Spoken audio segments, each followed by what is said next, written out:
ちこま天地こまくん Happy Halloween, Poke fans! So some of you may remember a battle that went up on my channel a few months ago where I went against a team of Bayheem, and made it all Roswell themed and whatnot. Anyway, after the licking I gave that team of Bayheem, no one really ever expected to see them again. But it's Halloween, lots of crazy shit happens on Halloween. So they've returned, and I've dispatched my crack team of Tachikomas, that's my Rotoms of every form, to take them out. So, yeah, my opponent is Kuzo from my Coke of the Underdog Bros. He leads off with his 3 Bayheem, and I am predicting his Bayheem 1 to go for the Trick Room. He tries to do an ally switch, and that doesn't quite work out. Anyway, he has the red card, and that ejects my Rotom cut form, which is a Scarfed Rotom. Anyway, I'm just going for all these attacks against Bayheem 1, either to try to KO it or at least to try to get the flinch. Turns out all 3 of my attacks hit it, including Blizzard, actually hits all 3 of his Pokemon. My Rotom Frost form is carrying a wide lens just for the boosted accuracy, so I take out Bayheem 1 and I'm so excited. His Bayheem 5 goes for a Toxic, and that's less than fortunate, but as you're going to see, this is actually going to play out kind of interestingly because I'm playing with Wonder Launcher on. Anyway, unfortunately, it's Bayheem 3 that was going to set up a Trick Room, so, oh well, Trick Room is up, and, you know, my Rotoms are all going to be faster than his Bayheem. It's not like any of them are carrying speed-reducing items. But, so anyway, so I've taken out his leader at least, and out comes Bayheem 6, which is his shiny Bayheem. Bayheem 3 goes for the Calm Mind, and yeah, it's actually really helpful that he's labeled his Bayheems this time. I think the first time we must have either been doing it level 50 all, or I don't know, because the Bayheems were not labeled, and that was a little bit harder to tell who was doing what. Anyway, this narration is kind of just going to be a joke because I could say, well, Rotom attacked Bayheem, and Rotom attacked Bayheem, and Rotom attacked Bayheem. But so anyway, his Bayheem goes ahead and disables my Rotom Heat Form, which is a Specs Rotom. It had Dark Pulse, and now that's disabled, so, oh well. I really could have, you know, knowing that he was going for Bayheem, I really could have designed my team just to take on the Bayheem, but I was kind of hoping that I could get a battle with someone else in a rotation battle with these Rotoms, against these Rotoms, but no one was really up for that oddly specific of a battle. I mean, I was looking for a Halloween-themed rotation battle where it wouldn't be one-sided against a team of Rotoms. And when I posted this on Magnitude Zat and some other places, people were like, good luck with that. So I sent out my Rotom Cut, which I believe is my slowest Rotom, but it's not going to matter. All of his Pokemon are going to be slower than mine. Excuse me, just sipping my tea.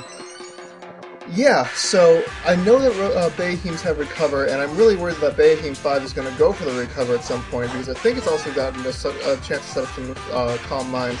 Anyway, his Bayheem 6 has the Electric Gem, hits my Rotom Wash Form with a Thunderbolt, but it really doesn't do that much, because I believe this Rotom Water Form, or Rotom Wash Form is running a bulky set.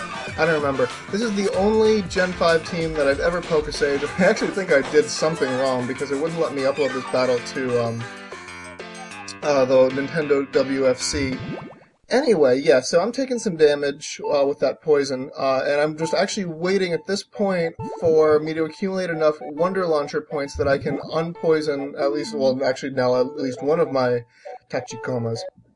But, so, I think I've gotten 1 kill, my opponent's gotten 0 kills, and so this is kind of, you know, boring at this point, I guess.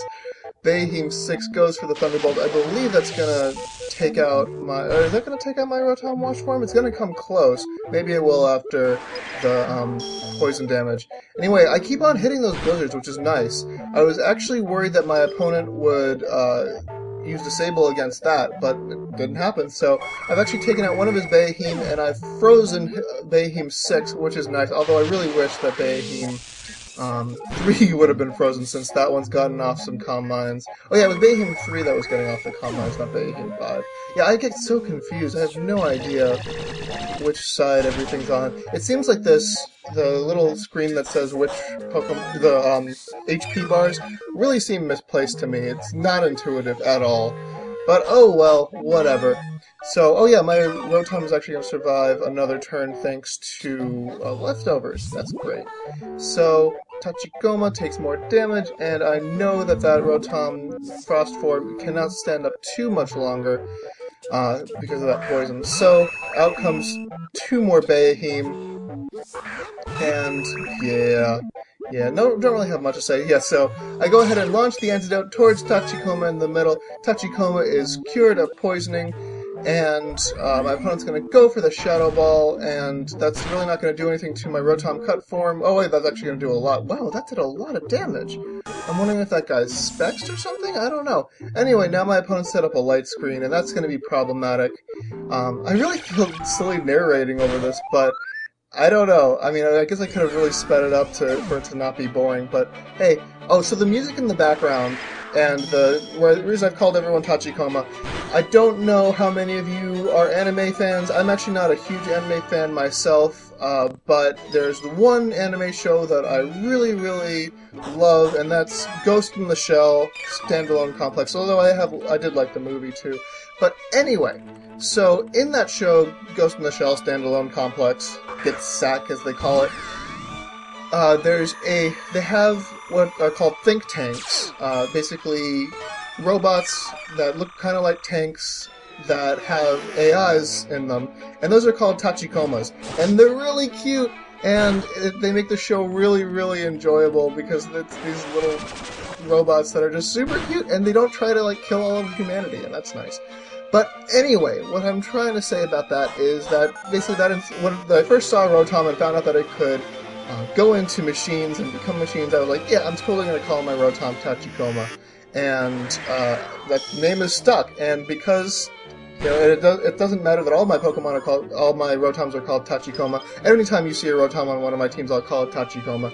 Because there are a bunch of Tachikomas, and until the Ghost in the Shell Standalone Complex movie, they didn't have individual names. I actually don't remember their individual names anyway.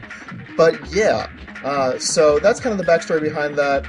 I think in the description of this battle I've called it Section 9 versus the Bayahim. So Section 9 is the name of the organization in Ghost in the Shell Standalone Complex the show revolves around and has the Tachikomas. But yeah, anyway, and the music in the background is all music from the Ghost in the Shell Standalone Complex soundtrack. And so I had to fill 10 minutes of footage with music from that soundtrack, and so I got actually a bunch of tracks. So anyway, while I've been rambling, I think stuff has happened. I think these are my opponent's last 3 Bayahim. They're both at fairly low health. I'm actually surprised that none of them are going for the recover. I think the Trick Room might have gone down and up, I don't remember. Anyway, launching a Super Potion towards my Tachikoma to get its health back up, because that Rotom Frost form is really, really doing a number on his team, and really seems to be the offensive powerhouse here. I think it's modest. It's definitely running wide lens. It's not a carbon copy of the version that's on my regular doubles team, because that one runs, I believe, it runs Shell Bell, because if you're doing damage to everyone on the other side, then you want to be able to, you gain a lot of health back through Shell Bell thanks to that. So now I've taken out 2 more Bayahim, and now it's just down to Bayahim 3, which is problematic because that Bayahim 3 is going to, it has like 3 Calm Minds up, so it's going to be hard to kill it. And it's recovering more health with leftovers.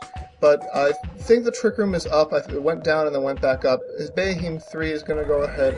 Oh, yeah, and Shadow Ball my Rotom Heat form. And that's actually going to be problematic. I think I'm down to 3 Rotoms at this point. The Tachikoma is going to go for the Pain Split just to get its health a little bit lower. I'm actually not, I could have just gone for the attack, but I think I'm running low on Blizzards. I think I'm actually down to my last Blizzard, which is going to make this last move kind of strange. But anyway, I've done this ally switch to get my Tachikoma in the center so that it can actually stand a chance at Shadow Ball on this guy for the super effective hit, maybe get some hacks, in terms of special defense drops or whatnot. So my opponent goes ahead and, Wonder Launcher's a Hyper Potion, and I'm like, oh no, this thing's going to be impossible to kill now.